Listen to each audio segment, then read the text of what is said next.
ఎన్నో అరుదైన వృక్షాలు జంతువులకు నల్లమల ఆవాసం. అలాంటి నల్లమలను కార్చిచ్చు దహించి వేస్తోంది. వేలాది చదరపు కిలోమీటర్ల విస్తీర్ణంలో వ్యాపించి ఉన్న నల్లమల్ల అడవులను ప్రతి వేసవిలో ప్రళయాగ్ని చుట్టుముడుతోంది.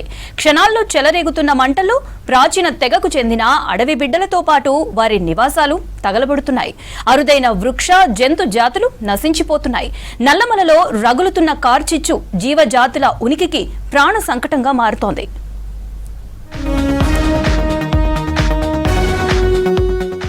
దట్టమైన నల్లమల అభయారణ్యానికి కార్చిచ్చు ముప్పుగా మారింది. ప్రతి ఏటా వేసవిలో నల్లమలను ఓ లావా మాదిరి వెంటాడుతోంది.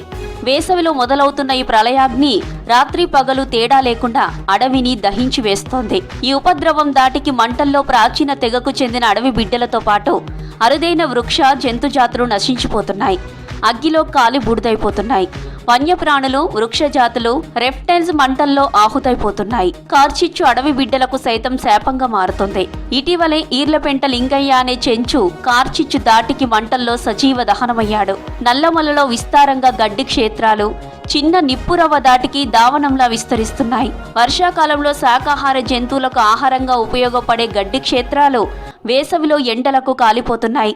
వన్యప్రాణులతో పాటు వృక్ష సంపదకు తీవ్ర నష్టం కలుగుతోంది.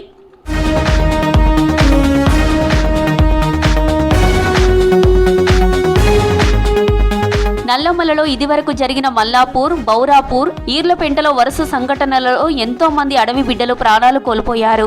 మల్లాపూర్ దగ్గర జరిగిన ఘటనలో 2 చెంచులు చనిపోయారు. చెంచులు గుడిసెలకు అప్పుకునేందుకు గడ్డి కోసం వెళ్లినప్పుడు, అటవీ ఫల సేకరణ కోసం అడవిలోకి వెళ్లినప్పుడు మంటలు చుట్టుముట్టి ప్రాణాలు కోల్పోయారు. ఇల్లు, గుడిసెలు, తిండి గింజలు తగలబడిపోతున్నాయి. రిజర్వ్ ఫారెస్ట్లో ఉన్నవారికి రక్షణ లేదు. బాధితులకు ఫారెస్ట్ శాఖ ద్వారా గానీ ఐటీడీఏ నుంచి ఎలాంటి సాయం అందడం లేదు. సడన్ గా బీడి కాల్చి అక్కడ వదిలేయడం, అది పెద్దగా స్ప్రెడ్ అయ్యే ఛాన్సెస్ ఉంటాయి. సో ఇప్పుడు దానికి మనము ఏం చేస్తున్నాము అంటే ఫైర్ లైన్స్ అని క్రియేట్ చేస్తాం. So across the tiger reserve. So fire ఒక దగ్గర స్టార్ట్ అయ్యి ఒక దగ్గర అలా స్ప్రెడ్ అయితే వెళ్ళిపోతూనే ఉంటుంది కదా, దాన్ని ఆపడం చాలా కష్టం. దాన్ని ఆపాలంటే ఫైర్ బ్రేక్స్ అంటే ఫైర్ లైన్స్ అని మనం క్రియేట్ చేస్తాం. వెరీ ఇక్కడ దాకా ఫైర్ వచ్చేసి ఆగిపోతుంది. ఇక్కడ అంతా ఫ్యూయల్ మెటీరియల్ ఏదైతే ఉంటుందో ఆ 10 మీటర్స్ గ్యాప్లో, ఆ 10 మీటర్స్ గ్యాప్లో ఫ్యూయల్ మెటీరియల్ లేకుండా చేస్తాం. సో ఇప్పుడు నిప్పు రవ్వలు ఇక్కడ పడ్డా కూడా ఇటు స్ప్రెడ్ అవ్వాలి. సో అట్లా మేము ఫైర్ లైన్స్ అన్ని క్రియేట్ చేస్తున్నాం. అడవిలో వంటలు వండుకొని సరిగా నిప్పు ఆర్పకపోవడం, చుట్ట బీడీ కాల్చి నిర్లక్ష్యంగా నిప్పు పడేయడం వల్ల మంటలు వ్యాపిస్తున్నాయి. వేసవిలో పాత గడ్డి కాల్చేయడం వల్ల వర్షాకాలంలో కొత్త గడ్డి ఏపుగా పెరుగుతుందనే ఉద్దేశంతోనూ కొందరు అడవికి నిప్పు పెడుతున్నారు. అయితే ఇలా అడవిలో ఏర్పడే మంటలు జీవ వైవిధ్యాన్ని దెబ్బతీస్తున్నాయి.